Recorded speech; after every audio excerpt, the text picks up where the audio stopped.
what we have is a society that has gone from, the punitive, tyrannical, what we refer to as the patriarchy, to the enabling, mother that is about no limits and boundaries, that it's the complete opposite. And how well is that serving us? Both extremes are harmful.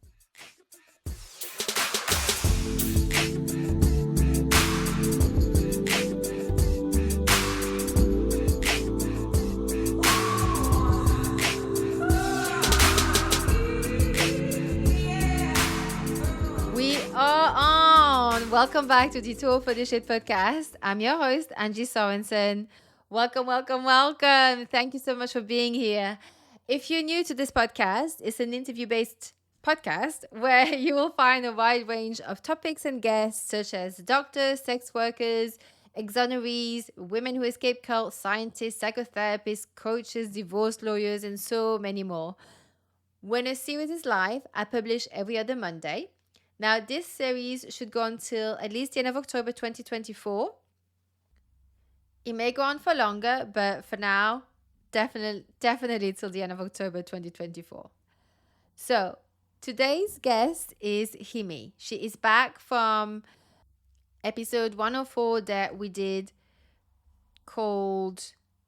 it was called Beauty from Within, a take on breaking free of societal pressures.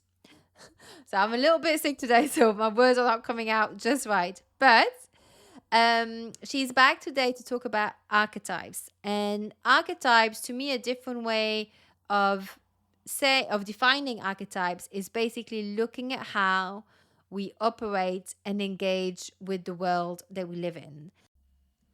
And so I have a little gift for you. I created a free guide that recaps all the key archetypes and the shadow that we discussed in this episode with Ximy, and also including the list of all the recommended reads. So if you want to get your hands on it, just go to the show notes and click on the download the key takeaways here.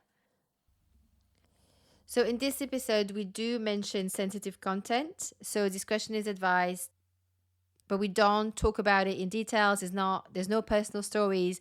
It's mentioned in a way to explain the archetype, the shadow and the light side. So without further ado, please help me give a big, warm welcome to Ximy. Let's begin. Welcome back, Ximy. Thank you so much for being back on the show. Hey, Angie. Thank you so much for having me. I'm super excited to be here again. It's really, really lovely to have you back because I'll explain why I've asked you back in a minute. But your last episode was number 104, called Beauty from Within, a take on breaking free of societal pressure. And it came out earlier this year. And I asked you back because I really like that with you, it's all about going within and draw power from it. And to use our intelligence and our emotions, blending them together to create what you call wisdom when we mix those two. So this time, we will go over how archetypes from Greek and Roman mythologies can help us understand ourselves, which is something that you use in your programs, that you, from what I understand, have used to also just to go within and understand yourself better, and just as much like a personal growth tool almost. So before we dive in, Ximy, please reintroduce yourself, where you live and what you do. Okay, so my name is Ximy Gonzalez, but I go by Ximy. And that's because I've done so much beautiful work to reclaim my innocence and reconnect with my little girl. And she's basically driving the show now. So she's got center stage. And that's why I've taken on the name that, what everybody used to call me when I was a little girl. And that's my name today. So that's that. And I've worked as a holistic health coach and consultant for the last 24 years. I've worked also as a TV fitness bombshell for almost a decade. sharing food and lifestyle and exercise tips through Latin television. This is way before social media was even a thing in the early 2000s. And I've written magazine articles for mainstream magazines on health and fitness. I've lectured across the world. I've owned a gym. I'm the fitness director for the FMA Strength Institute, and I educate fitness and holistic health professionals. And I'm the author, producer of the Seven Body Basics program. And I'm doing a collaboration now with my husband. And it's the Bombshell Mastermind. And so, yeah, it's just growing and enjoying sharing the amazing wisdom that I've gathered, not only throughout those years working with clients in the fields of holistic health, but also mentoring fitness professionals and working on mainstream media and the world of entertainment that casts spells on us. And so my whole thing is about helping women break free or wake up from a lot of those spells that are keeping them disconnected from themselves and from their potential, so they can become experts in themselves. Yeah, we have a lot of that in the social media and the Hollywood movies and everything. They're trying to program into us what beauty is and so on. Like that was yeah, if you want to hear more about that, on Himi's thought on all of that and how she approaches it, that was in episode 104. We went really into depth with it, and it was really, I mean, I loved it. It was really, really interesting, everything that you said. Before we go into the what an archetype is, can you tell us, like, why should we care? Like, why are we even looking at archetypes? Why is it useful for us? I think that that's a great question. I think that oftentimes people get very stuck in the literal realm. And when we see the world from this literal realm without taking into account the symbolic, it can become very heavy and very stressful, because oftentimes it could be devoid of meaning. So for me, taking a broader look, again, applying holism, which is looking at the bigger picture and including not just the literal realm, but also the symbolic realm, and understanding life, people, experiences, behaviors from that symbolic perspective, has just given me such an incredible spectrum and such a deep level of meaning and purpose to my life. And it has helped me be able to understand my clients a lot deeper, understand world events, and just see things from, like almost like an impersonal perspective that is just beautiful to witness and really empowering as well, because you start to seeing these archetypes or this symbolic view of the world inside self, and then you can start seeing it everywhere around us. So why is this important? Because it allows us to transcend our mundane understanding of life. It can help us gain deeper wisdom, perspective, purpose, and it's an incredible tool for self-discovery and to be able to see the world around us from an empowering place. So is it like a tool, or is it more like a tool for how to, or is it more like to understand our behaviors and to put It's an image to it? so it's all of the above, because basically I think that we can start by first defining what an archetype is, so that that can make more sense. So like Carl Jung's definition of archetypes is an aspect of our collective consciousness. So what does that mean? This is something that we all share, like these archetypes. And someone asked me one day, are those stereotypes? And I was like, well, I guess you could, like the more mundane word for it would probably be like a stereotype. But this is a much more, like an archetype is a much more spiritual, symbolic, almost mystical, um, um, like it's like taking like that concept I'm forgetting the word, I just said it, of a stereotype Yeah. into a completely different realm. So, with that definition of Carl Jung, so it's something that is part of all of our collective consciousness. So what do I mean by that? Or what does he mean by that? So if you go to any culture and you say king, even if the different cultures haven't communicated amongst themselves, pretty much everybody knows what a king is. They know the posture, the behaviors, the patterns, even what a king would wear, the language it would use, the demeanor. And the power they have. Correct, how they manage their power. Then if you say priest, regardless of what deity each culture worshipped, there was a mediator between the divine and them.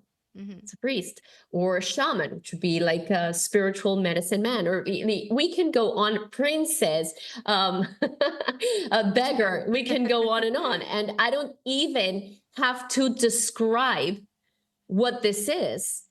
We all know it's part of our collective consciousness.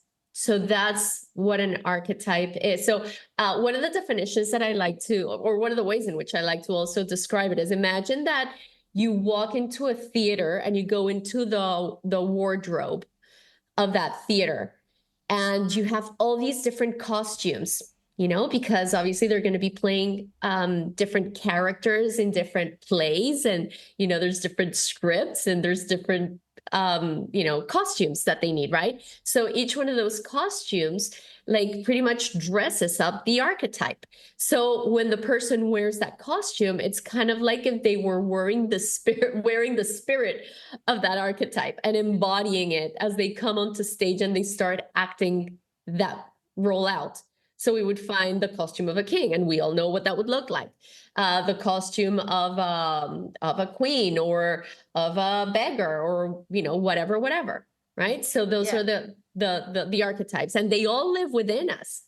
It does make sense because, in some, like you could go from like even on one day or within the week, for example, where you can feel completely in your power, very confident in one room, and then you go somewhere else. It could be on a date and you'd be super timid, right? Super shy. And those are like two different stereotypes almost. Even though you're the same person, they're different facets of you, right? Is that?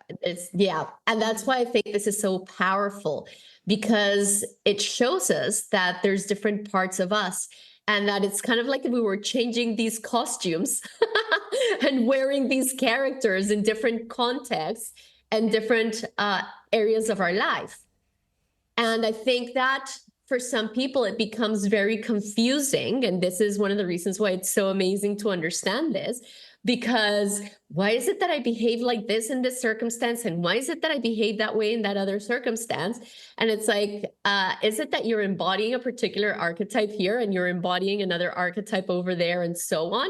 And so when we start realizing, oh, here I am in my victim archetype. Oh, that way I don't define myself as a whole, as a victim. It's just, I recognize that I'm engaging in the patterns, the behaviors, the posture, the voice, the frequency, the energy field like of a victim, right?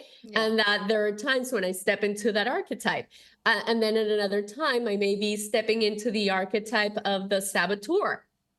And I engage in these sabotage patterns and behaviors, or the queen, and I'm centered in my power, and I've got this posture and this energy of confidence that emanates from me.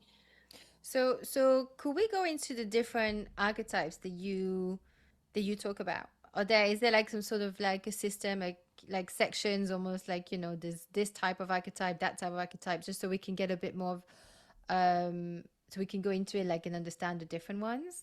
Yeah. So before I do that, I'd like to say that you can also think about the archetypes as kind of like a pattern recognition.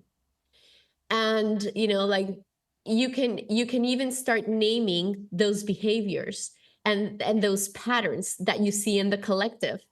Does that make sense? So like there's the more, common ones, like the ones we just outlined. But then there's patterns of behavior that you can see they are archetypal, meaning you see them expressing in the collective and you've just kind of given it a name.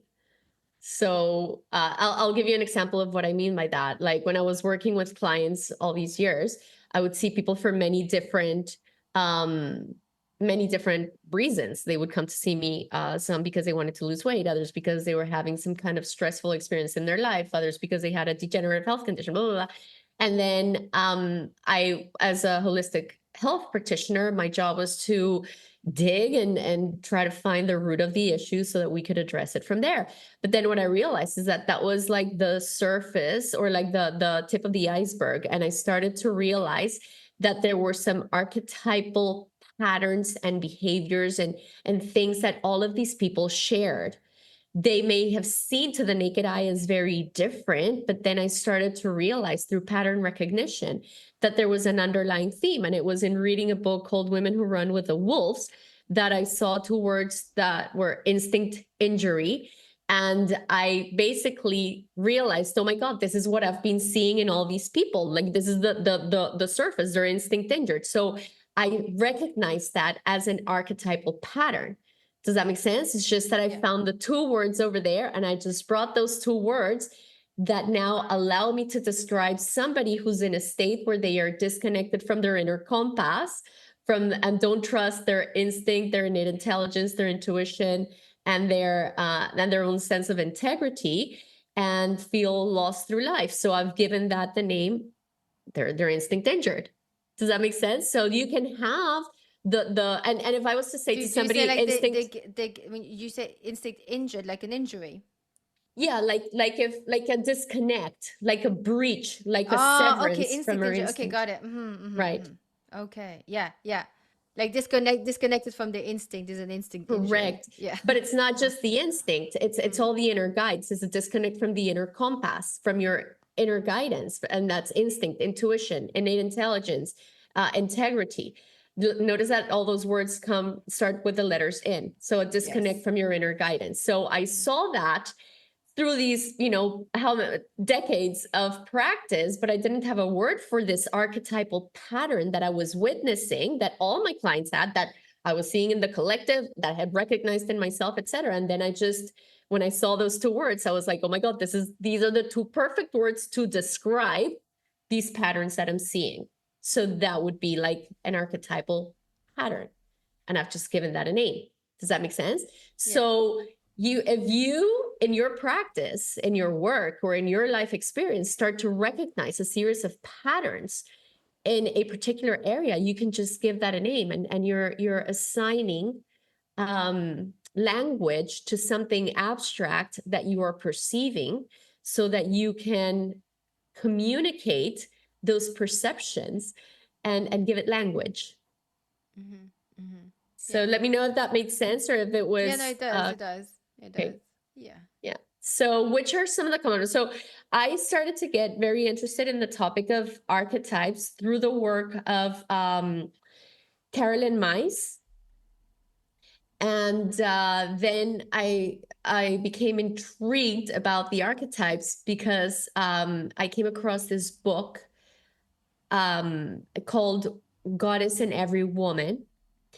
And that just gave me even deeper understanding of this concept of archetypes that I had been looking into through Carolyn Mice and so on. And it was like, my brain is wired for pattern recognition.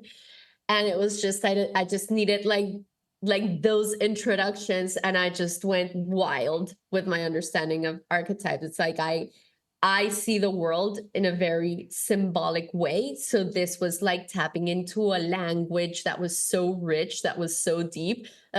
So for me, it was just so easy to navigate it. So this book speaks to the archetypes of women. So I'm going to list them, and whoever gets a chance to read that book, it's beautiful because it helps us understand different 7 of our different archetypes that live within all of us.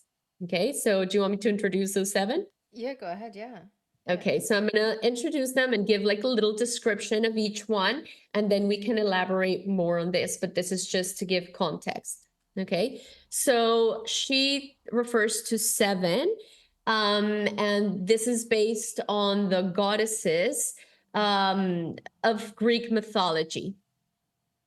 And so she divides them into the, like, I guess, maiden goddesses that like are not in partnership with like with another. They're more like independent goddesses, I think you would say it. And then there's three that are in relationship to other people. And then there's one that's kind of like a whole world apart. I'll get to each one of those. So let's start with the three like maiden ones. So, and my pronunciation may not be the best. People pronounce these goddesses in different ways. So just, Don't worry. just bear I'm with sure me. it'll be fine. All right. So Yeah. Artemis is the goddess of the hunt. And she could be represented as the sister archetype. And she would be like, in today's world, like the entrepreneur. See, the goddess of the hunt, the entrepreneur, like more very connected with like her masculine energy, I would say. And we would recognize this today as a bit of a feminist, if that makes sense. So Yeah. very independent, also like it's also like a very athletic archetype. So like girls that play sports and these kind of things, like very connected with their physical body. Like this would be like an Artemis archetype. Okay, so I want everybody to use their imagination and start visualizing these characters and start thinking of parts of you when you embody this archetype, or maybe somebody that you know that's like a perfect representation of that archetype. So that you can start getting a clearer picture of this, not just within yourself, but also in the collective consciousness. Okay, and then we'll talk about how you can use this in your own life. Okay, so is that one clear? Yes. Okay, Yeah. great. All right, so let's go into the next one. So the next one is Athena, and she's the goddess of war and counsel. And so she would be the archetype that represents father's daughter. So she probably grew up very close to her father, and her father probably gave her a lot of tools so that she could be like, like like an academic or somebody who could like be in a boardroom with a lot of men and maybe work for the institution like government or like a corporation. You would probably see her in a pantsuit in a boardroom. Like I can think of some female politicians that embody this archetype quite well. Like the war council, but for modern days. Yeah. And it could be again in a corporate setting, like these women that are just super comfortable in that environment, all guys like in their suits and stuff, and she's in her pantsuit and she's like navigating that environment with full-blown confidence that comes from having had a strong male role model that kind of modeled that world to her and gave her the confidence or inspired that confidence in her to navigate that realm. Yeah. Okay. Yeah, whereas Artemis is probably she builds more from the ground up, and Correct. this one will go into a corporate or a government. Correct. And climb the ladders, but someone else's corporation. Yes, that is a perfect description of it. So the entrepreneur she is building her business. She's hustling. Yeah. Do you know what I mean? So that would be Artemis, or she's hunting, if we see it in a more primal setting. She would be the kind of woman that could live in the wild hunting on her for own. The sales. Right. Exactly. But if we take it back to that primal setting, it's like she could probably live in the wild, build her own shelter. Like I know a girl like that. Build her own shelter, hunt her food, like and just be like, super independent in that respect. Or you could see it like with a strong athlete archetype, like a woman that embodies a strong athlete archetype. All right. So, or is very athletic. All right. So is that making sense? Yes. Those two. All right. So this is more like Athena is more the corporate ladder, and you'll see her more, whereas Artemis would be, she's building her institution, from the ground up. The Athena is more like, I step into this traditional institution, like we could almost say like the patriarchy, but she holds her place in that space. Mm-hmm. You know what I mean? She's not like a little pushover in that setting. She holds her place in that environment. All right. So then we go into Hestia, and she is more like the nun archetype, or like she's very connected to spirit. She represents the aunt archetype, maybe the aunt that never married. And she's all about her marriage to the divine, and maybe you can find her as a nun in a convent, or maybe in an ashram, or maybe, you know, in today's world she's probably like deep into yoga and meditation and that kind of world. And she's the goddess of the heath, so like she's about keeping that warmth and that coziness in the home environment, you know, but not just the home, like her home space, but also within. So I'm guessing you can also think of some women that embody that that goddess, or maybe parts of yourself that are triggered by or that that it triggers your curiosity to explore spirituality and meditation and contemplation and the divine and other realms and so on. Yeah. All right, so those are the three that are like basically the maiden ones. And then now we're going to step into the ones that are more in partnership. And the first one that I'm going to bring out is Hera. So Hera is the wife archetype.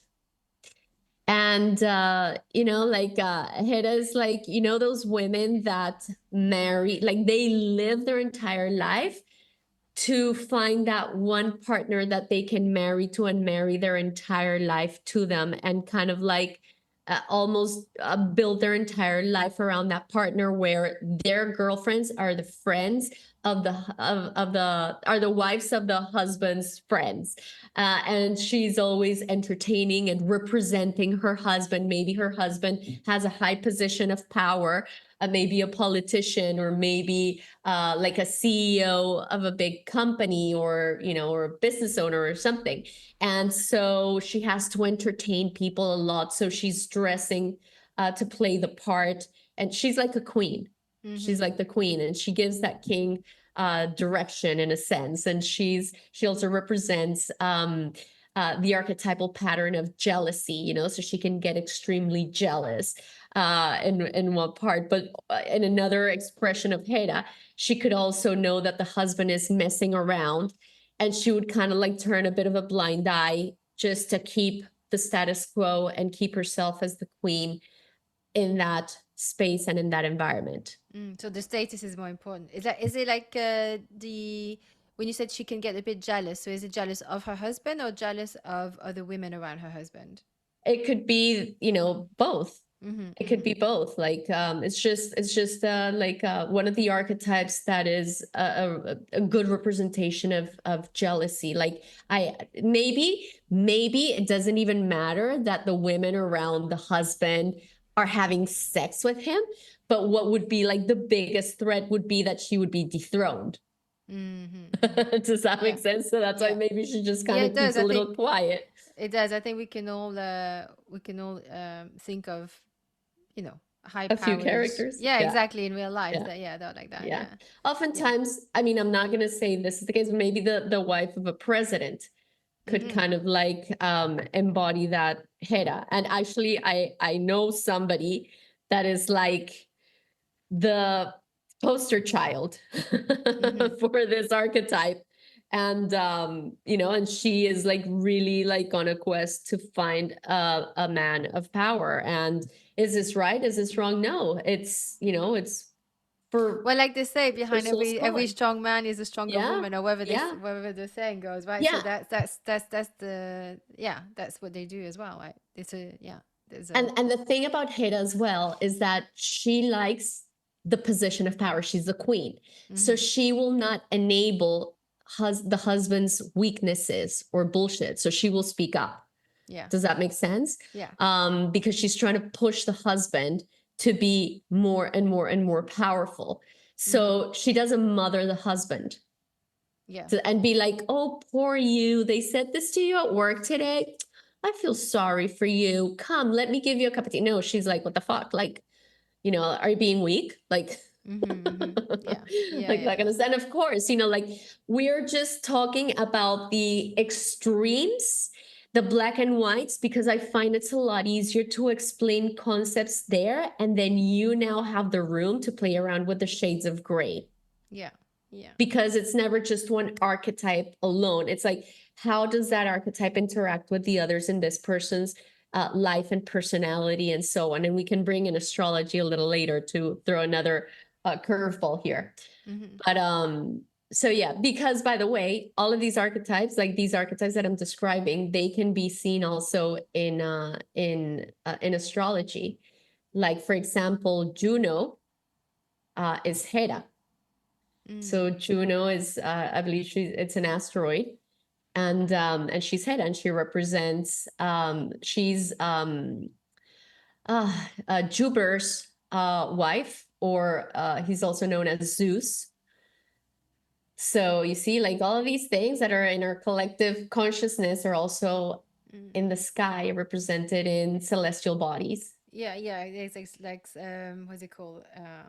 So above, so below, whatever. But it's true. Like I think, Correct. like like we're also made of stardust, right? I mean, that's it is what it is. Yes. Like, was do they? I know there's a few more goddesses to go through, and the wife goddesses and the muse goddess. But is that Mhm.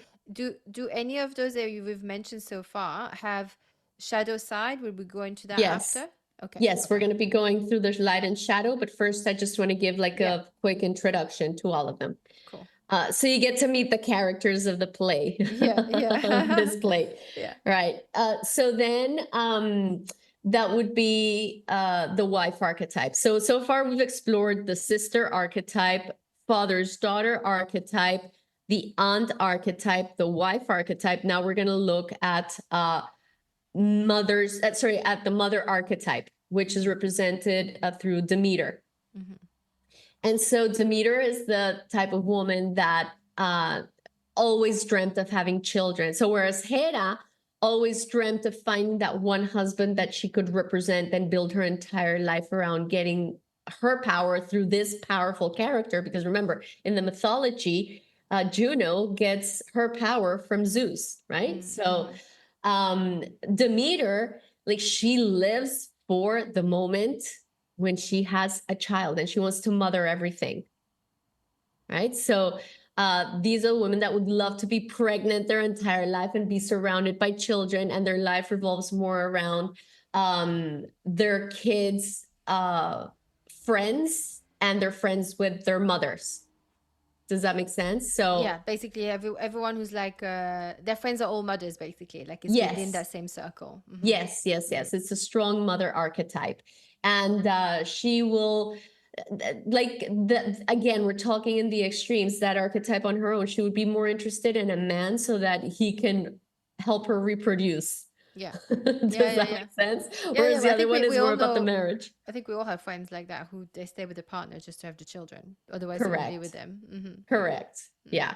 So that's that archetype.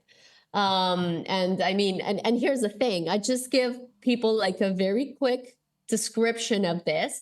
And right away, I'm guessing that your mind starts going wild with, oh my God, that's me, or oh my God, this is these friends of mine, or my mother was a total Demeter, or like you maybe Hera would have children more to keep the husband.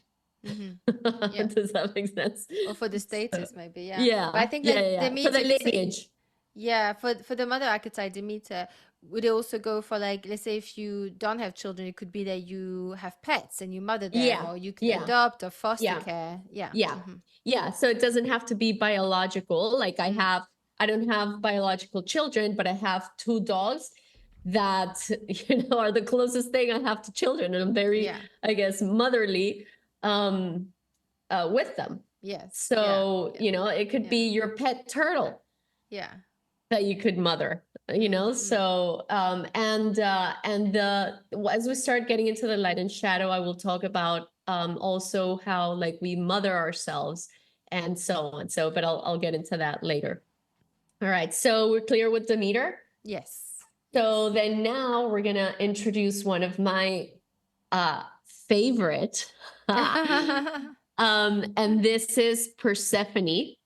And Persephone is Demeter's daughter.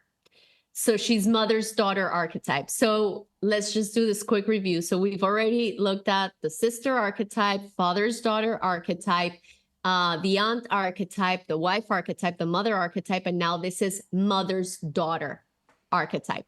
Mhm. And she is more compliant towards the mother and the maiden. That's her life revolves around mom, and mom is her best friend, and she can't make a move without mom, and yeah, and she's completely compliant to mom, and she becomes who mom wants her to be. And they talk all the time. I'm not saying it's as good as this, but no, I'm just describing some very impersonal archetypes, like I said, and the extremes of black and white, so you can find the shades of gray. And it's really interesting in the myth. Persephone gets kidnapped by Hades. So Hades is hell. She gets raped by Hades, and she becomes Hades' wife in the underworld, right? In hell. So Persephone is confronted with the choice of staying as compliant, innocent, mommy's little girl in that relationship with Hades, or she undergoes the transformation. She steps into her power and she becomes the queen of the underworld. And she eventually, so this is like a shamanic rite of passage from naiveness into power, from compliance into asserting and knowing self. And then she becomes a guide to others through their underworld. Again, a very shamanic archetype, but it all starts like compliant little girl. And then, many of us can recognize this archetype where we got into some romantic relationship. And through that partnership, we went literally into our own inner hell. And we have the option to stay down there as a victim, or to confront our demons and activate our inner power, go through this rite of passage, and become queens of our underworld. And it's like once you go through those death, rebirth, transformation processes, it's like you're never the same. And Hades is represented in astrology as Pluto. Everybody has Pluto in their chart, meaning nobody escapes their visit to the underworld multiple times in our lives. What takes us there will vary from person to person. So it typically starts with our naiveness, because remember that. And there's a difference between innocence and naiveness. And I was speaking at the start, I was saying that the reason why I've taken on my little girl's name is because I'm here to reclaim my innocence. And my innocence is my sense of curiosity and wonder and my magic and my connection to source. And naiveness, and that childlike innocence is humble, it's curious, whereas the naiveness is arrogant, it thinks it knows everything, and it likes to also be deceived. So it's like our self-deception. And so when we're in that state of naiveness and self-deception or compliance because we believe someone, we give our power away to that person, we go through an experience that we navigate, dismissing our own intuition, okay, through our instinct injury, dismissing our own intuition, dismissing warnings of others, and we get lost in an experience. And then next thing we know, like we're wearing our pink colored glasses. We don't want to see the dark side of that experience. And next thing you know, we're in this dark pit of hell. And it's like, oh my God, how the fuck did I get here? And that's Pluto. And so it's seductive, it's like Pluto comes to you through whatever you give your power away to, because Pluto and Hades is about powerlessness so you can find your power. So we're not here to be rescued. We're here to tap into our power so we learn how to rescue, or we become inspired to rescue ourselves.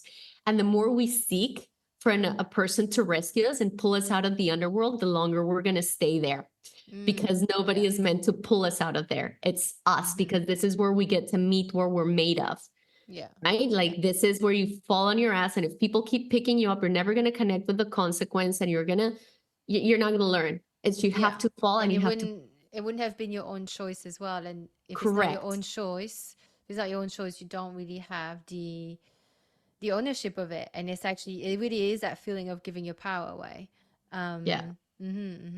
Yeah. And what's interesting is that what are the things that typically take Persephone, our Persephone archetype, into the underworld with our naiveness? For example, drugs. Oh yeah, like I'm just gonna do a little bit here, blah blah blah. And next thing you know, you're a full-blown drug addict, hooked on, heroin and fentanyl and who knows what else, right? And you just started there because you were taking either some drinks or some pot. So that could be something that sends you into the underworld, and you don't know how to pull yourself out of there, right? It could be a romantic relationship with a full-blown narcissist, and you end up deep in your underworld. It could be cosmetic procedures gone wrong, and now you came in there to enhance your beauty, or so you thought, and now you end up with a deformation or a health issue, and so on. So what are the things that take us into it? Could be a financial a challenge, for example, going bankrupt or losing a job, or like there are so many things in our lives that can take us into the underworld. And we tend to think like, what did I do wrong? I'm a good person. Why do bad things happen to good people, and so on? And it's like we forget. And this is why I'm saying it's so powerful to understand this, because it allows us to reframe things. And it's like, oh my God, this is a rite of passage. This is the place that the divine wants me to go to now. The person that I am today cannot handle that space. I need to go through a death and rebirth so I can step into the shoes that I'm being asked to fill in this next level of my life. So we have to die and be reborn, Pluto.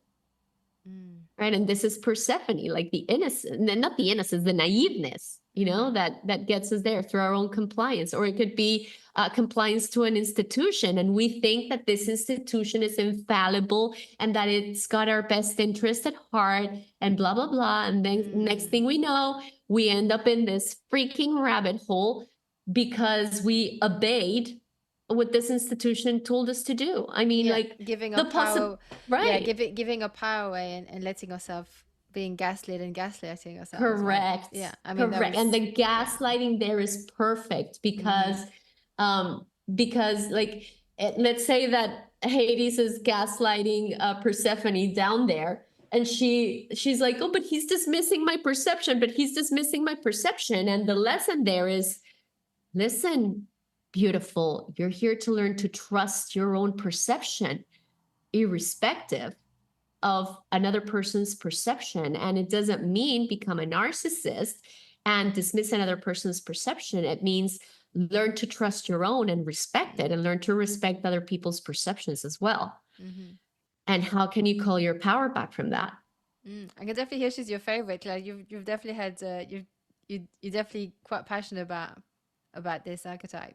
Well, it's my work. Believe me, I've been a regular in Hades.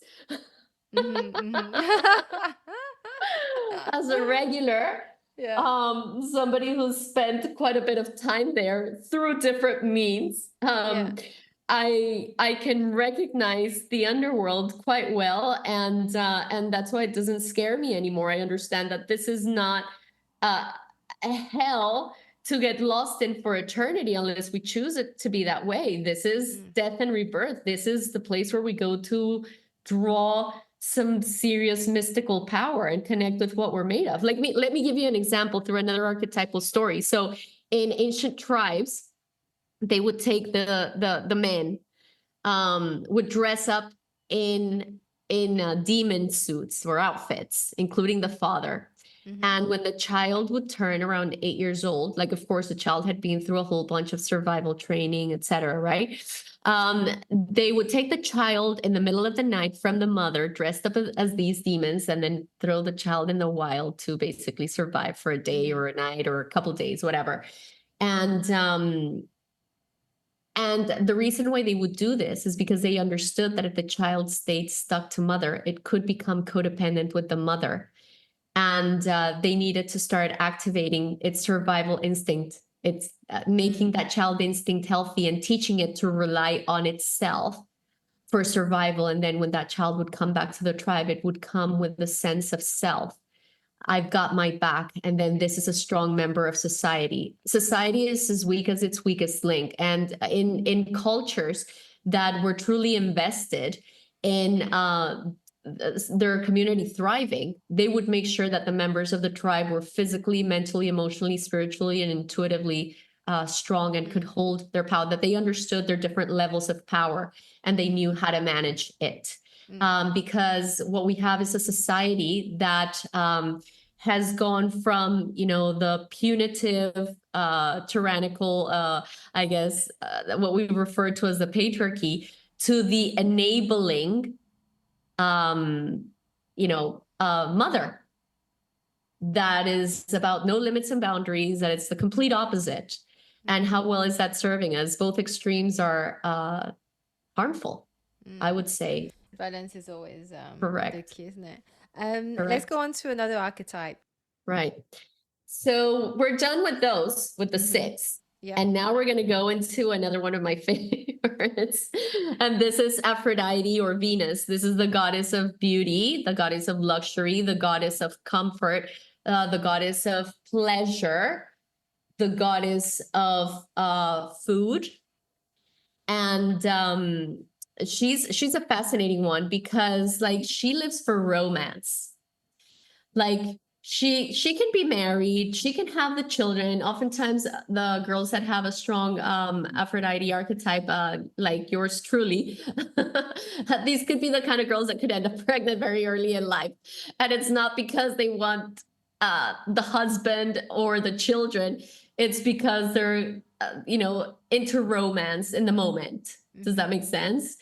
And so it's like you'll see them a lot going for, very concerned with their looks and, like in the shadow side of it, which again, we're going to touch on the light and shadow of each one. But Aphrodite she's also the goddess of art. So anything that's beautiful is governed by Aphrodite. And this is a very interesting archetype because this is Venus in our astrology chart. And everybody has Venus, meaning we all have, these aspects of our collective consciousness. And some people are at war with their Venus, and some people are in a very painful relationship of self-destruction through their Venus. So I just want to elaborate on that a little bit. And we were touching upon this in our previous podcast. And it's, so let's say they've given us these societal standards of what beauty is. And some women are very much in compliance to that. And they're willing to do anything to achieve that look, even if it means hurting themselves. So they're in complete compliance to that.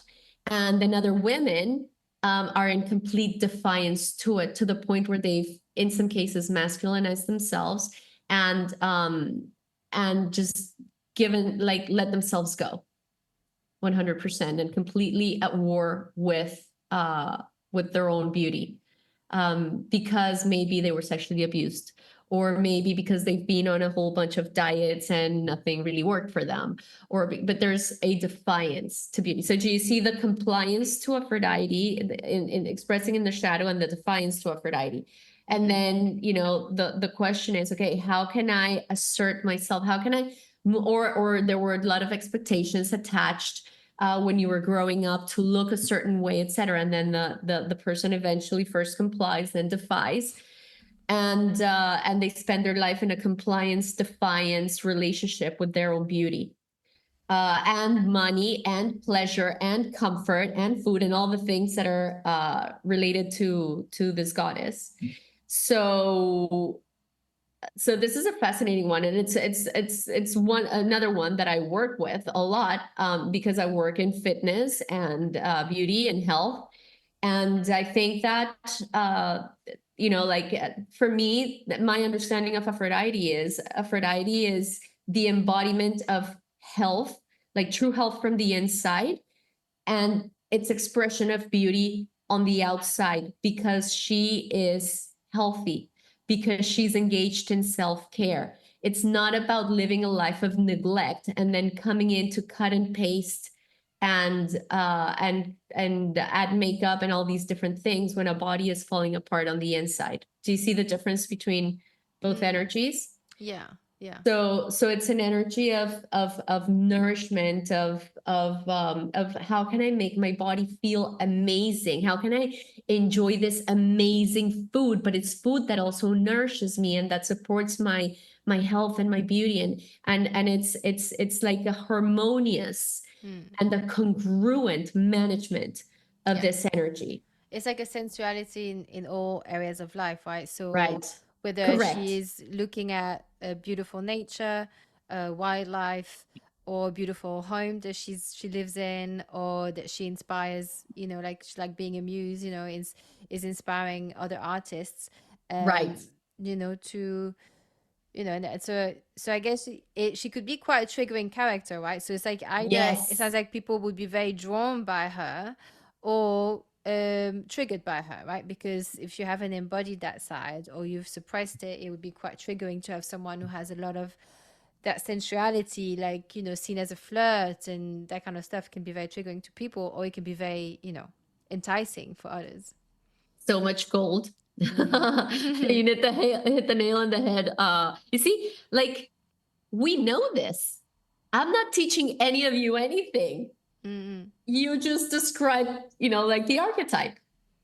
That's what it is. And it's like, it's Oh, I say so, it's because I did watch your the lesson in your okay, course. okay. Yeah, but I'm guessing that why do you remember? Yeah. Because it's not a lesson and something that I'm teaching. It's something that you can see everywhere around you, and even parts of it in yourself. Mm-hmm. Mm-hmm. And that's what I'm saying. It's things that we've forgotten. It's having the ability to see life from the symbolic and do the pattern recognition, because we see these patterns everywhere, right? And how they express will vary slightly. But this is why I can coach, is because I'm not seeing an individual, I'm seeing archetypal patterns. And people just repeat these archetypal patterns in very fascinating ways. So with so many of the things that you said, one of them is she's the muse. Every artist has a muse, something that inspires. And this brings me to parenting one-on-one, and it's as I understand it, and I learned it from one of my mentors, John McMullen, the feminine energy inspires. It's the muse. The masculine energy validates and asserts, right? So Aphrodite is that feminine energy that inspires us to perceive beauty, as you said, whether it's in the arts, it could be decorating your home. It could be decorating yourself and maybe doing some braids on your hair. It could be an outfit. It could be something that you're painting. It could be a meal that you're preparing and you're putting your heart and soul into it, love. And you're transforming these beautiful foods that that grew in nature, or that or from animals or whatever, and then you're just bringing your Aphrodite into the kitchen and making love to this and birthing something spectacular that smells and tastes and looks absolutely delicious, and you've just enhanced all of your senses. That's Aphrodite. And one last thing, and this is I think one of the most important things about her, because she's the muse, she inspires, and she's mysterious, and she can't be controlled. And the thing about it is that this is what men love about women, yet at the same time is what intimidates them the most about women and what they want to control. So they maybe meet you and they love the Aphrodite in you, whatever, and then that, then they start turning you into something else so that another one can't have you. Does that make sense? So that would No, be a what do you shadow mean? expression. What do you mean? Sorry? What do you mean by they turn you into something else? Well, they start manipulating you and telling you, well, you can't wear that, or that hair this, or that hair that. And, and it's like, well, this is what you liked about me Yeah, in the very first controlling. place. Yeah, it's about, and then they turn, like if the woman complies, then they in a way start losing respect for her, because it's not about going into compliance or defiance and fighting the husband or anything like that. And I'll give you an example of this in a minute. But then she starts becoming something that he doesn't like anymore. So now he starts going and seeking that in other women. So he's to leave this woman, as he's killed her Aphrodite, or he can't kill it, but if she's agreed to put her in the closet, and then he starts looking for other Aphrodites out there. And then he goes and maybe leaves that one, gets together with this Aphrodite, does the same thing to her, and then he goes off to seek another one. Yeah. Does that make sense? Yeah, it does. So that's more like a pattern. So so she is very triggering, and she's fascinating, like they all are. And we all have all of these parts of us. We have a part of us that wants to find our own way to survive. There's a part of us that wants to have a connection to the divine. There's the part of us that wants to hold counsel. There's a part of us that wants to be in partnership with a like I would say a man for me, but I leave it open to people. Or with masculine energy, like it's interesting because you're going to see that even in same-sex couples, like you're going to see that one is more feminine and the other one is more masculine. Like these polarities need to be there. Yeah. So that the attraction can take place. Everybody is some way, somehow, mothering something, whether it's a business also, like you have a business, you mother that business. Can we have a look at, should we look at the shadow sides of each of them? I think it'll help bring a bit of context as to why we're talking about these. Or do you want to quickly? No, I think the shadows are good. Yeah. Okay, perfect. Let's do that. So in Artemis, I would say, so the light side of her is that she loves having that sisterhood and that connection to other women. And she has that amazing sense of independence, but in a shadow that could, and she's also competitive. Yeah, that was the one, just to recap in case people don't know. Just that's so this is the sister archetype who was the hunting goddess, but she's like the entrepreneur. She builds from the ground up. Yeah, and the athlete. So she could get extremely competitive to the point where she could become extremely dark, and she could cheat to get ahead and that kind of stuff, or she could be backstabbing. I don't know if you remember, there were these two athletes. They were ice skaters. Yeah. Yes. Yeah. Exactly. That would be shadow side of that, I would say.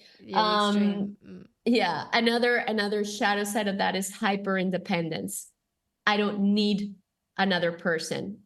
And like codependency is the opposite, which is like, oh my God, I can't do anything myself. Like I need somebody else to rescue me. And the hyper independence is like, I don't need anybody else. Fuck off. And it's like, how can we understand that we are in community and society, and that is part of what we came here to experience, ourselves in relationship to ourselves, but also in relationship to others. And how can we hold our power in relationship to others, instead of thinking that the way to hold our power is to push people away. Yeah, like to have like a really thick boundary, a thick wall. Correct. So healthy boundary. Yeah, so Persephone would be the codependent, boundaryless little girl that is the people pleaser, that does what everybody want her to do. And then Artemis would be the complete opposite. Do you know what I mean? Like super strong limits and boundaries to the point where she's impenetrable. Yeah, she sounds like this. The shadow side of Artemis sounds like she will be the avoidant attachment, and Persephone would be the anxious attachment, almost just too close, like fused fuse with the mother, fuse with the whoever she's got in her life. Yeah. Right. So what have you done just now? You've just brought in archetypal patterns or behaviors and attached them to these characters because you can recognize them. Yeah. You see, like this is not something that you have to study. It's just pattern recognition, right? And we all have the ability to do this, which is the magical and the most mystical part of it. You know, it's part of our collective consciousness. It lives inside all of us. We just need to be reminded of it. That's it, and activating it. I'm curious to what Athena's shadow side would be. It's the one with the The pantsuit, father's warmonger. daughter. The warmonger. The warmonger. Oh wow. Yeah. So like a part of her feels that in order to really thrive in that world around men, she has to be more of a man than all of them. So she can lose her empathy and her compassion, and she can become extremely cruel just to get what she would perceive would be respect from men that are intimidating. Yeah, so they don't intimidate her. It's funny that actually she's the one that's like the one in the pantsuit, father's daughter archetype, working in corporate or government, you know, moving up the ladders, but actually having these like sociopathic kind of behavior where she loses her empathy because she's out there, you know, doing it for herself and has to prove herself. Correct. So the light side of that would be like somebody who's really connected to like the Libra energy, which is the energy of balance and justice, and wants to have like a fair society. And you know, but the thing is, and this is the paradox, like if you look at the astrology of it, the opposite of Libra is Aries, which is war. You need to go through war to find peace. You know, and all of us go through war with parts of us until eventually we make peace and we start making peace with these parts of us. So what would be war inside of us with these archetypes? I want to have a career, but my mother instinct is calling me, Demeter, and it's telling Artemis to step down for a while. Does that make sense? So then some women that don't understand these archetypes within and that can't sit down and negotiate with them and go, okay, well, why don't we just finish our career here and then let's have a child, or let's have a child and then some years later we can focus on our entrepreneurial venture. Does that make sense? So it's how can we cancel? All right. So let's go back to the shadow side. So the warmonger that is devoid of compassion. I can think of somebody that comes to mind, a politician. You know, and that's how they get their sense of self is through being cruel. So, and by thinking that they have that they need to be more of an imbalanced masculine patriarch than even the most imbalanced male masculine patriarch. Does that make sense? Because she's like in competition with it. Yeah, and it comes from a place of disempowerment. So where the shadow shows up is in the areas of our life where we feel disempowered. Does that make sense? So if Artemis doesn't really know herself and she doesn't really trust herself fully, she's going to be lost in competition because she needs to prove herself to another person. If Athena feels disempowered in relationship to other men, you know, and the patriarch, and then she's going to be even more patriarchal, more, she's going to, you see, it's like, it's trying to compensate for a lack of power. And for Hestia, the one who has the sacred space, warmth of the home, the aunt archetype, the spiritual ashram meditation, what would be the shadow side for her? Oh, the cult leader. Oh yeah, of course. Or the cult follower. So complete blind obedience to some person that presents themselves as a broker between God and the divine, and that doesn't want other people to have their own direct connection with the divine. She wants to hold her power by being the source of truth and the middle man or woman between God and others. That would be a shadow side. And it's not about inviting people to create their own relationship with source. It's about projecting her views in an authoritarian way. Yeah. It Yeah, marries back to what you were saying about Persephone, about like giving away your power, right? That seems to yeah, be that's yeah, similar for Hestia. If you are the cult follower, you've given away your power, but if you're the cult leader, correct, you've removed people's power. You've sort of correct. coerced them into it, and they've let you coerce them. Right. So that brings us into another archetype, which would be the vampire blood donor. So the vampire is very seductive, very covert. It wants to hold on power, but it's seductive. Like it's like, you know, it wants to bite you and you're like, no, I don't want you to bite me. But then it's like charming. And like, I don't know if you remember Bram Stoker's Dracula Yeah, no, but or that's actually a phenomenon they talk about in psychology with, you know, yeah, when you're like in an abusive relationship or when you're right, manipulating. Yeah. right. It's Yeah. there's one person agreeing to give the blood, and in Yes. exchange they get something out of it, and the vampire get the blood and get something out of it. There's a mutual manipulation, Yeah. but it's overt covert, right? It's the invisible invoice. It's the invisible invoice of I've given and a lot of Demeter's mother archetypes and even Hestia's wives get this. I've given myself away for you, and this is how you're gonna pay me.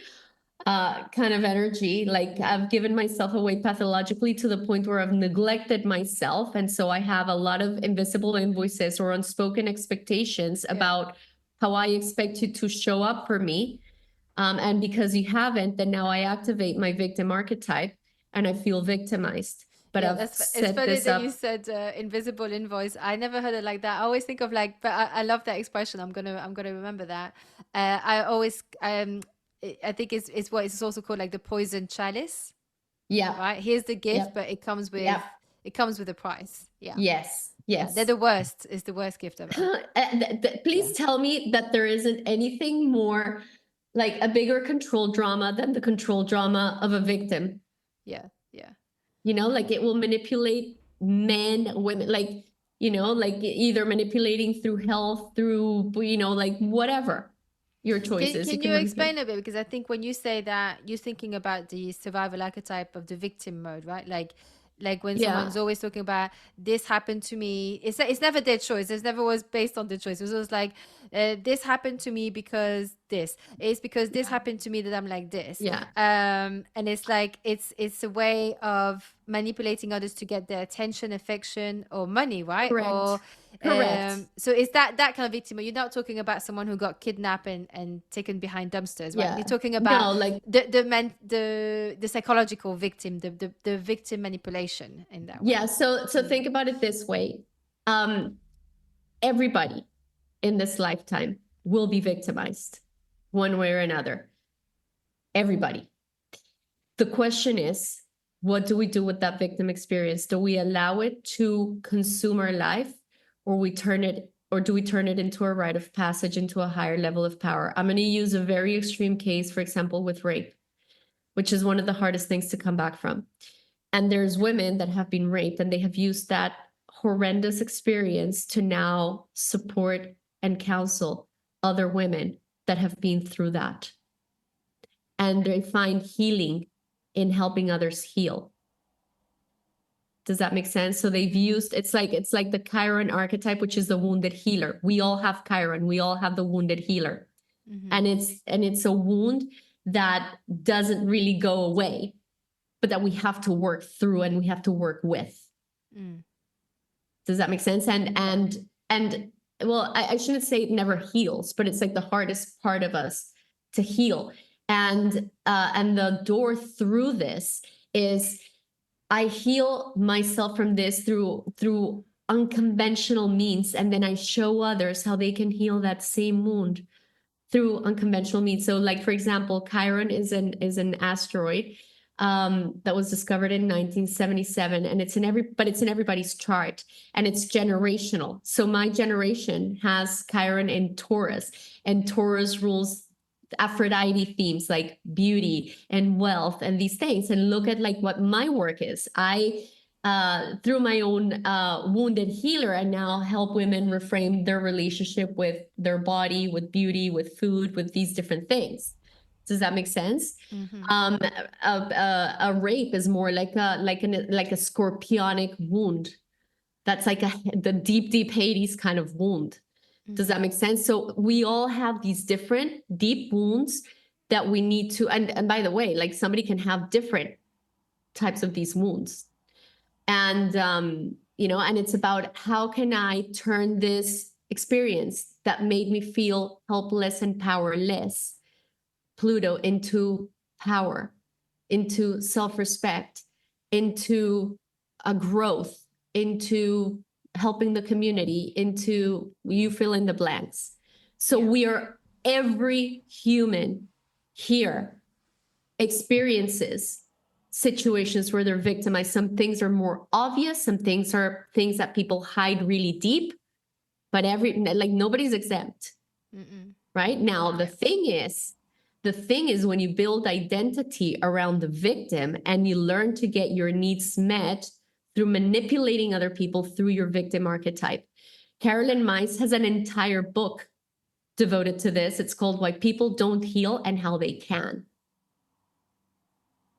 And it's centered around the concept of woundology, where I make wound bodies. And then we all enable our wounds because it's what helps us stay connected. If one of those people heals, then I feel like I lose my connection. Or if I heal, I feel like I've lost connection from these other people. Or I feel like I no longer have my power card to manipulate another person. And I work in health.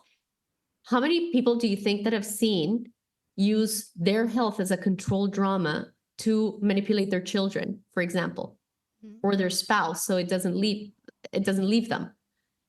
And so on. Am I saying right? Am I saying wrong? No, it's what they came here to work with and work through. Again, we all have it somewhere. I was a hypochondriac growing up, so I can speak to this from my own experience. Does that make sense? So, it does. But the thing is,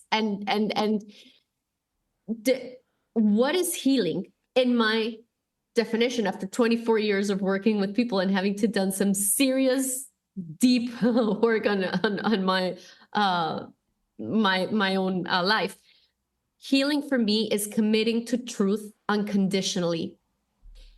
Even if that truth is uncomfortable, even if it's requiring change, even if it means that we've done something that may have not been so optimal, it's the ability to see ourselves, and instead of getting lost in shame, looking at that from the energy of curiosity and wondering, I wonder why this happened. And why was this given to me in my life? And what am I meant to do with this? How can I transcend this? How can I rescue myself from this? Can I quickly ask you, and not to go too deep into it, but I just wanted to ask, so what would be, because you showed like the heal side of the rape person, like the person who got victimized for rape. With the shadows, like if they were, so that's when they go into the power. If they go into the victim mode, is that when it shows itself when they like persecute men, all men are evil, yes, no man can look at them, no man can look at them without being #MeToo, that kind of stuff. Is that correct? Correct. That could be one expression. Or Carolyn Myss in her book, she talks about the what, like how I spoke about those patterns that allowed me to see the instinct injury. So Carolyn Myss talks about something similar, like it was something, I guess, that she was observing, but the woundology that we're talking about, right? Yeah. And how she was able to see it in life and living color, in a sense. And she narrates an incident where two incidents, which I think this is going to be great to continue our conversation because it's going to help me get into the shadow side of Persephone in a minute. Well, this is actually part of the shadow side of Persephone, because Persephone was taken to Hades and she was raped. She was stripped of her power. Like, she was put in one of the most compromising situations that we can be in. And so Carolyn Myss says that she was having lunch with some people after one of her lectures, and that a guy just walked up and said, oh, okay, so our next event is going to be Tuesday at 3 p.m., blah, blah, blah. And then one of the ladies that was sitting there gets up from the table and she goes, no, like, I can't do that because that is the day that I have the meeting. That is my group for incest victims, blah, blah. And she just went on and totally took on the whole Yeah. space around that. Yeah. Does that make sense? So there was Yeah. like all this identity built with this group, and she needed to know to let everybody know about her wound and that she could not join that because of her wound. And does that make sense? And how dare he not know that? Right, exactly. And then that's what I was saying. There's nothing more challenging to navigate than the control drama of a victim, because like if you don't play into it, you're cruel. Yeah. So a lot of people learn to find power in having other people walk on eggshells over spoken or unspoken expectations around how they should behave around and navigate their pain and their wounds. To change pace a little bit and topic, can we go into, just to round up, I want to go into the shadows of the other ones, because just so that we get, so I'm going to start everyone with get a full- Persephone. I'm going to start with Persephone because we're just touching on that. So the shadow side of Persephone is, one, to stay as naive, compliant, people pleaser, little girl, and not set any limits and boundaries. That's her shadow side. And her light side is to activate her, I guess, become instinct healthy, to learn how to smell the predator, to not blindside herself, to set strong limits and boundaries, and to be able to recognize the predator and teach others how to recognize it as well. She becomes the shaman. The shaman is the shaman / exorcist archetype, and it's not afraid of the demons. It can confront the demons because it's fought its own. So that would be Persephone. We're done with that one. Demeter, the mother archetype, is mothering everyone and making everybody codependent on her because she gets her emotional needs met through having others need her. So she's the rescuer. And she's the enabler. She doesn't set limits and boundaries because she's afraid that if she does, other people are not going to love her anymore. And the fixer. Yes. So then she becomes the mother to the husband, and she becomes the mother to the friends, and she becomes the mother to the siblings. Like I've had a very strong Demeter, like with my siblings, for example, and I mothered my first husband, and how well did that work out? And so on. See, like I'm speaking to you as I'm turning 47 in less than a month, and you know what I mean, and I've been through divorce, bankruptcy, death, like oh my god, like natural disasters, like so many different things that have sent me to the underworld, and I could have gotten very lost there, but I chose not to. Yeah, it's very important. So Demeter. And then let's talk about Hera. So Hera, we're saying jealousy. Jealousy is like she... Yeah, Hera, just to remind us in case people haven't... The wife. It's the one that wants to marry a man of power. Yeah. Yeah. So like we could say that it's like a gold digger, for example, that marries the husband, like doesn't even like the husband. But she just marries him either for the power or for the money. So that could be the shadow side of it. The other shadow side of it could be like the extreme jealousy and hatred towards other women and insecurity, because they see every other woman as a threat. Does that make sense? So yeah, it does make sense. Because I think everybody wants their husband because he's so powerful. Right. Or it could also be building her entire life around the husband, and maybe if the husband dies or they leave or whatever happens, like there's no sense of self. So it's like a codependency. Right. So her identity is built around being such and such's wife. If he's not around, who is she? So each one of those goddesses can take you into the underworld. Yeah. Does that make sense? Aphrodite, the shadow side of Aphrodite is vanity. Yeah. Right? Yeah, and like extreme, would it be like extreme surgeries and... Yes. And envy, and being ditzy and being materialistic and having no depth. Yeah. Right. So Yeah. they all have their Which sounds beautiful like traits. which sounds like such a shame because her light side is so beautiful. You Right. know, it's like Right. nourishing. Right.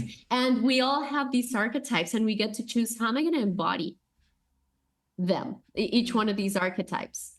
Am I going to do it through the light? Am I going to do it through the shadow? You connect with it through the shadow, and then you end up in Hades, in hell, because we connect through them, through the shadow, through our own disempowerment.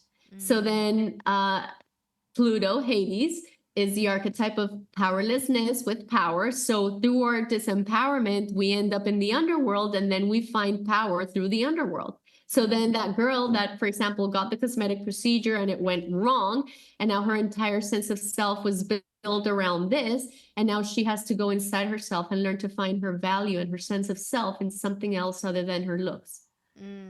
Yeah. Right? So, yeah. So, because there's so many others as well that I know you've sort of like you named briefly in the video that I saw, that I watched in your course. Yeah. But so obviously we wouldn't have time to go through all of them, but there's one actually, like there's the saboteur, there's the prostitute archetype, victim mode. Yeah. I think there's a child rescue addict. There's a whole load of them. So if someone wants to learn more about those, would it be in the book from Caroline Myss, that Goddess in Every Woman? I can't remember the name of the author of Goddess in Every Woman, but if you just type it up, like it will come. Oh God, since I've got her confused with the one from Women Who Run with the Wolves. So Women Who Run with the Wolves is a book of archetypal folk stories that when you read that book, but you have to read that book when you're like around maybe late 30s or 40s if you've lived a lot, because it might go over our head because we haven't had the experience. So we can't recognize ourselves in the characters and in the archetypes of those folk stories. Yeah. But it's like masterpiece. So that is about archetypal stories. Then if you want to understand archetypes, Caroline Myss has a book called Archetypes.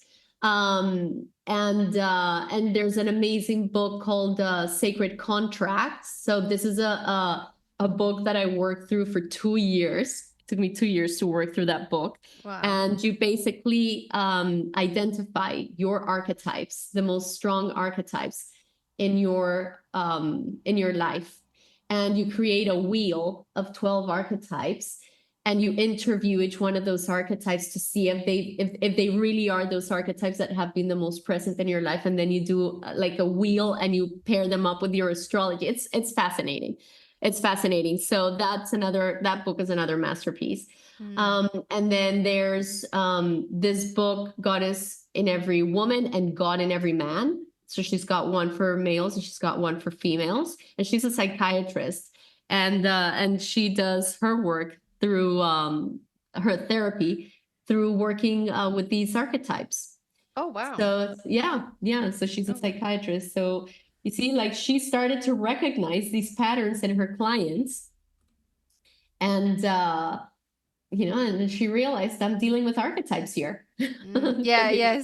I'm not dealing with Susie and Mary over here. I'm dealing with, Aphrodite, who is in conflict with, I don't know, Hera, or, because Aphrodite wants to be flirting and Hera wants to have a husband. And how do those two energies work together? You know what I mean? Yeah, it's like we're all unique, at the same time we're not that unusual. Yes. Like it's just sort of like the same programming sort of running over and just manifesting differently in everyone's lives, but it kind of like there's so many red threads. Right. Himy, thank you so much for giving us like a really good, like, I know there's a lot more that could be said and we could be talking for hours about this. But this has been like a really good sort of like good chunk entry point into like all these different ones, and a good way to get people interested if they wanted to learn more about this. And definitely like Most of the books you mentioned, I do not know. I just know the Women Who Run with Wolves. So Yeah. many over the years have mentioned it to me. I really do need to get that book because it's been planted. This seed has been planted for years, and I've Yeah. never gotten it. But so thank you so much, Kimi. And I just want to ask you the two finishing thoughts I ask every single one of my guests. And the first one is, I don't know if it's changed since last time. I don't remember what the answer was, but what, maybe it can be sort of more within like archetypes, I guess, but Mm-hmm. what life lessons do you wish you'd learned sooner? Uh, to trust my ability to see life symbolically. It would have saved me so much grief, but that grief was necessary. If not, it wouldn't have happened. That's how I see it. Yeah. So, so yeah, if I would have been able to, instead of getting stuck in the story of, oh, this is happening to me and this and this and that, I was able to, which is a literal realm, if I was able to take it into the symbolic and see the whole story and what is the lesson for me here? Like, why am I going through this? And how can I find power in this situation? I think that that would have been pretty spectacular if I would have learned to do that earlier. And the second one is, what do you not put up with anymore? Blindsiding myself. Mm-hmm. Yeah. Like, you see, why do we get in trouble? What takes us to Hades? Blindsiding ourselves, dismissing our own intuition, our own inner guidance, and giving our power away to the words of another person or their, consensus or whatever. When if you look at most of the situations that got you in trouble, your inner voice was telling you to do something completely different, but it was uncomfortable, so we didn't. So yeah, so we all have blind spots. I'm not suggesting I don't, and I'm always curious about those blind spots because I don't want to enable them, and in the process of enabling them, keep myself as an instinct injured, naive little girl that ends up as easy prey and has to go over and over and over and over and over again to Hades. So yeah, so I would say that's it. Um, Before you tell us where we can find you, is there anything that you wanted to share with us before we do that? Yeah, Anything that so I'm launching an incredible mastermind with my husband, Mark Buckley, and it's all centered around helping women master timeless health, fitness, and beauty through self-care.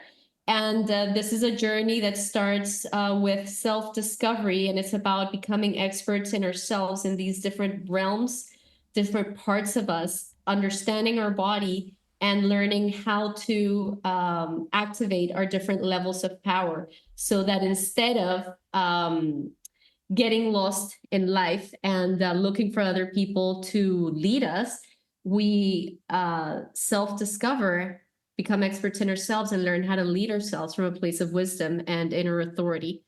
So yeah, so that's that. And that's in bombshellformula.com. You can find all the details there. Perfect. Is there anywhere else you want people to connect with you? Is that, or is the website? No, you can go to my Instagram. It's at bombshellformula. On Facebook, you can find me as Ximy Gonzalez. And so it's pretty much where I'm at these days. Thank you so much, Ximy. Thank you so much for your time today. Thank you for, again, like sharing your golden nuggets of wisdom.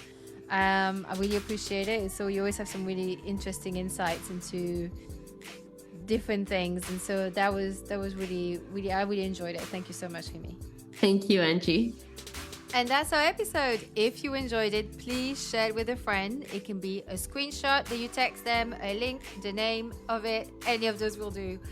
If you give a 5-star rating and a review, that really, really helps the algorithm for it to be shared on all the different platforms.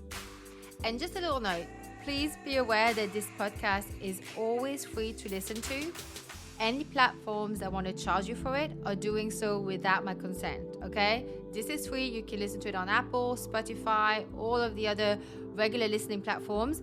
that don't charge you, this is free. So don't let someone charge you to listen to my podcast.